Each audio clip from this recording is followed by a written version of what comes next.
Welcome to Eye on the Tigers News. For this, our first newscast of the school year, I'm Alexis Richer. Thanks for joining us for the news we've been following for you.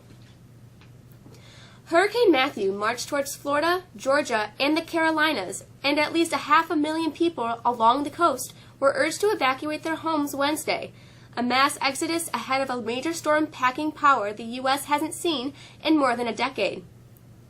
Matthew was a dangerous and life-threatening Category 4 storm, with sustained winds of 120 miles per hour as it passed through the Bahamas, and it was expected to be very near Florida's Atlantic coast by Thursday evening.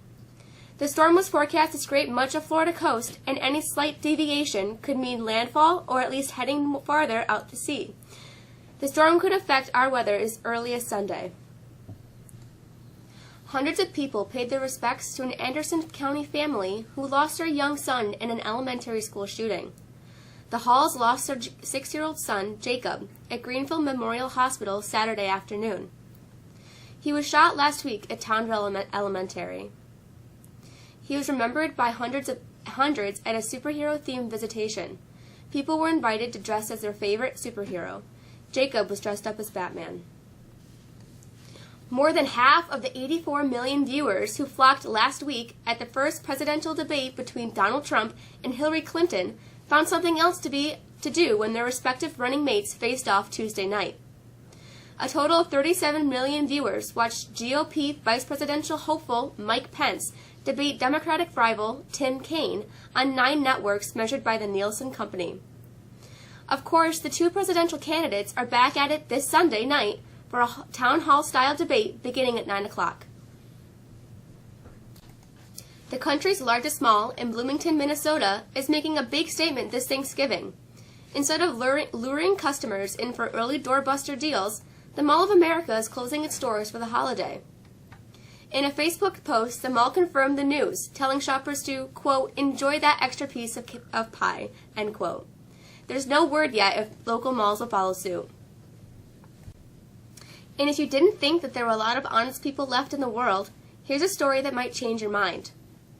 Wells Fargo says a Pennsylvania woman did the right thing when an automatic teller machine spit out hundreds of dollars that weren't hers. She returned the money. Christina Edwards said she went to a Wells Fargo bank ATM on Sunday morning to withdraw $60. When the machine instead popped out $380, she tried to chase down the customer in line in front of her to see if the money belonged to him.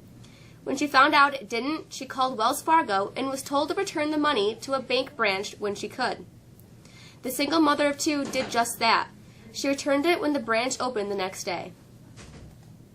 We should enjoy the next 2 days on weather because there are some changes coming. With the forecast, here's Mr. Charbonneau.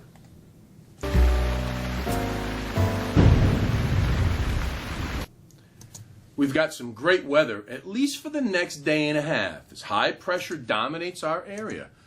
Bright sunshine and cloudless skies are the rule for the rest of our Thursday, and with highs in the mid-70s, we can expect almost a carbon copy for our Friday. It's overnight Saturday morning where we see some significant changes begin to take place. Some light rain comes in Saturday morning, followed by some steady showers in the afternoon with highs only in the low 60s. Now we really start to cool down overnight on Saturday into Friday.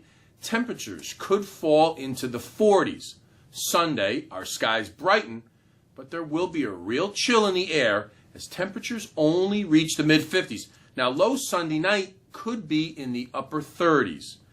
We stay dry and seasonably cool for the start of next week, so it looks like perfect weather for the Powder Puff game on Friday night and maybe a wet, maybe muddy field for the boys on Saturday night. Have a great weekend. I'm Michael Charbonneau. Mexico football hosts Notre Dame this weekend. With the news and sports, here's Josh Yearden.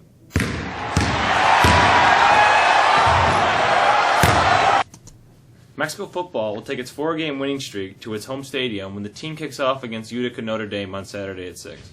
Mexico snuck into the state rankings yesterday for the first time, ranked number 20 in Class B. Madison Bumgarner pitched a 4-hitter for his last postseason gem, outlasting Noah Syndergaard in a classic duel between aces. An injury substitute, Connor Gillespie, hit a 3-run homer in the 9th inning that sent San Francisco to a 3-0 victory over the New York Mets in the NL wildcard game Wednesday last night. The Giants will travel to Chicago for Friday night's Game 1 against the Cubs. In the other National League Division Series, the Nationals host the Dodgers on Thursday. In the American League, the Blue Jays take on the Rangers, while Boston takes on Cleveland. Oswego Speedway plays host to Super Dirt Week, moving from its longtime host at the State Fairgrounds. Hundreds of yards of dirt was laid over the asphalt track to prepare for the dirt racing, which begins today and goes through Sunday. That's a quick look at sports. I'm Josh Yearden. Have a great weekend.